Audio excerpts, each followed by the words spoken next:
So in March 2017, the LAPD confirmed that they were investigating Danny Masterson for alleged sexual assaults. 3 female accusers came forward. We all reported about it at the time, but it sort of felt like it just went away. But once Me Too happened in October, that December, Netflix, because of a lot of pressure, launched an investigation, and he was eventually written off his hit show, The Ranch with Ashton Kutcher, which was really the biggest thing he'd done since that 70s show. His first went to trial last year. We first heard from the women who we aren't naming. They're all Jane Doe 1, Jane Doe 2, Jane Doe 3, and their stories were pretty horrific. They detailed in graphic detail violent alleged sexual assaults, all that took place at his home in the Hollywood Hills. In November, a mistrial was declared because the jury was deadlocked. The prosecution vowed to retry the case, and they did. That happened this past spring, and there were 2 big differences this time around. They really honed in on the fact that Masterson allegedly drugged the women before assaulting them.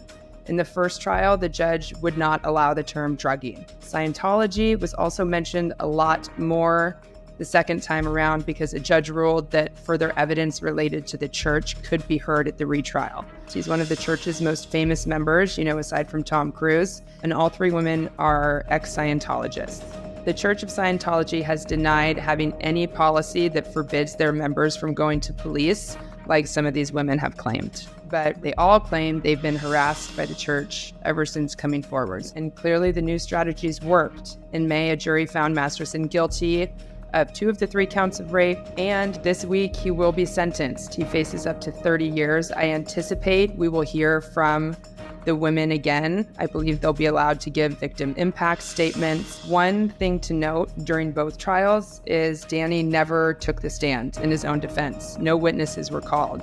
So it's going to be really interesting to see who's going to try to make the case for leniency. Will he ask his famous friends like Ashton Kutcher for leniency? I don't know. That to me is one of the biggest question marks that will be interesting to see this week.